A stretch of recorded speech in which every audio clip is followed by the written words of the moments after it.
getting lucky with the weather this week. Still so many things about that new drone regulations that make you think, how is this going to work? And in one case specifically, I didn't talk too much about whether or not people will actually follow through with it, because some of them it just seems really ridiculous. But the first thing I read was kind of funny. Remember that time when they showed that umbrella that had like a drone attached to it, like a drone umbrella? You look at it, it's like, what? That looks so silly. Well, there was another one, apparently it was made by a magician or something like that, like more for show. It says it's the DroneBrella. And as you can see for this one, it doesn't look like there's a drone or anything like that underneath it. It looks like a regular umbrella, but it looks kind of cool. It basically self-flies following him outside. They're expressing how the challenge was bringing this thing outdoors, because indoor they said they had more control, whereas outdoor you have to factor everything, I suppose, things like wind and stuff like that. And apparently it's working, although at the same time it is a magician, so I don't know if this is actually real. I think it's just for entertainment. But it brings up the point again, when it comes to things like the tech, like drones, it's more than just necessarily what people think. Someone flying something maybe to capture photos and videos, maybe someone using the tech to deliver items, or in this case, just for pure like giggles. I mean, technically this would be considered a remotely piloted aircraft system, right? No one's on board or anything like that. He's controlling it with a phone with a follow me mode, to my understanding. But that would be illegal here because, for one, you're too close to the people. For example, even though this thing is so small, it's done for entertainment, but if you think about it, people on the street can do like what, street acts in various ways, juggling like a ball, who knows, like that ball could injure someone, yet that's perfectly okay. But why can't people do stuff like this? That would be an example of overreaching with a lot of the regulations, the way they're written. They're not specific enough towards things like, say, a commercial activity flying so high with a huge drone versus people doing it for fun. So it makes you wonder if the rules are overreaching, where it discourages things like innovation from people trying things like this in their backyard. It makes me think too how short-sighted a lot of the regulations are, the way they're written. Can you imagine if this drone umbrella thing was a reality right now? Here, technically, since it is a remotely piloted aircraft system, that means everyone who buys this umbrella just as a consumer would have to get it registered with a tag, so you have to pay an additional $5, and you need to take the test in order to use this. And the other point about the umbrella, I'll come back to it a little later, but in terms of the regulations and stuff, people often say if you make it too ridiculous, where it's too complicated, then people aren't going to follow it, like period. So how are you going to enforce it as well?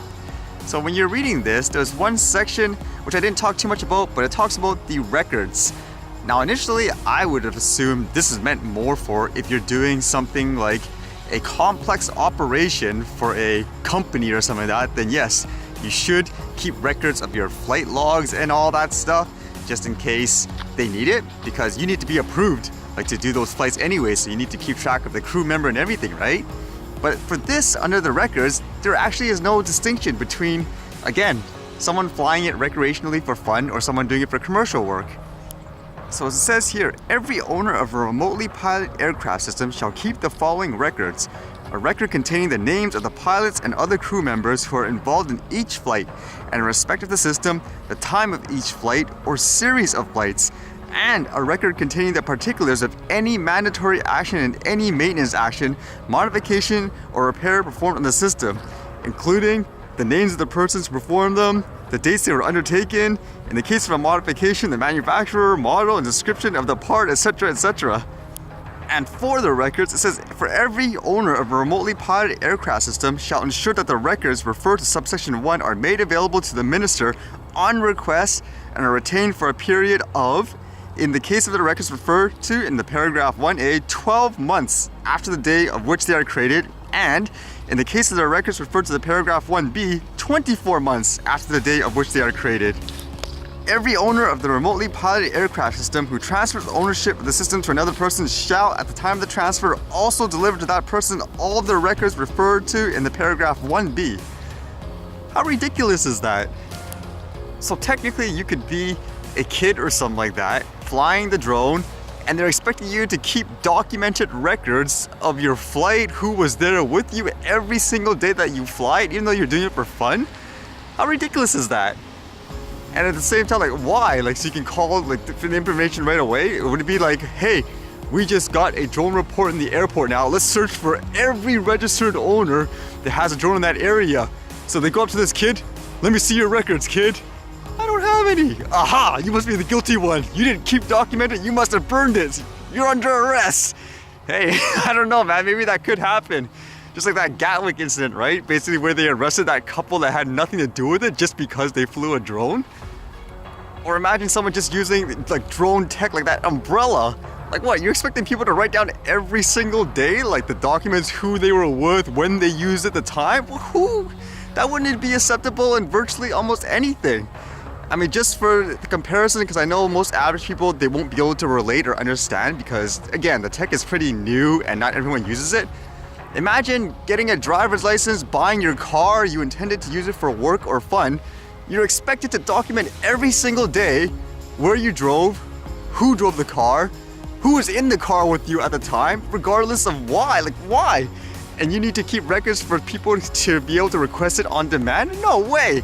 If this was presented like for things that people use, like the majority of people like a vehicle, they'd be outraged. I think the unfortunate thing too is because, again, the tech isn't that mainstream, like not necessarily everybody uses it. Most people will just look on the outside like, oh, rules, keep records and so forth. Oh, why not? It makes sense to me. But you have to consider, again, how people use the tech nowadays. They're treating this as if you're flying a huge airplane with an operation in terms of carrying huge cargo, or you're transporting passengers. No, people use the tech in such different ways. Like for a person like me, I just use it to capture videos on hikes and stuff like that. So if, for example, let's just say I had a quote visual observer, it was just some random person, like I don't know, literally like a pedestrian. You're just like, okay, can you watch this while I do this just for some fun experience? Okay, so you expect me to, okay, I'm sorry, I need to take your name down and everything like that, contact information in case for whatever reason? That is ridiculous. Of course, the hope is they were just sloppy and this was meant for, again, people doing complex operations.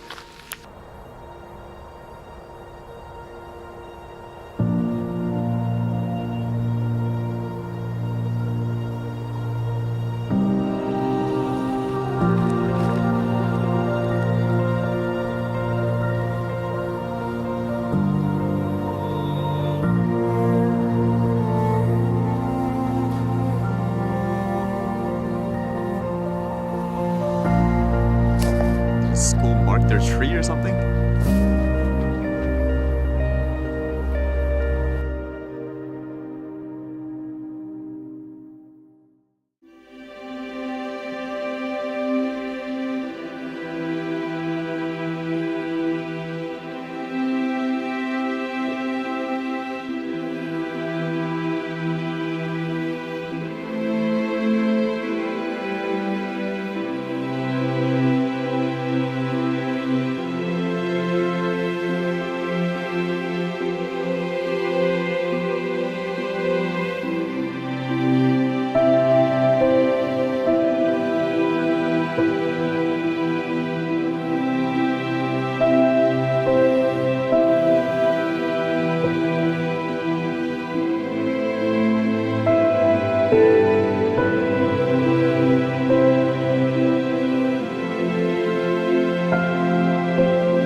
Alright, see you guys later.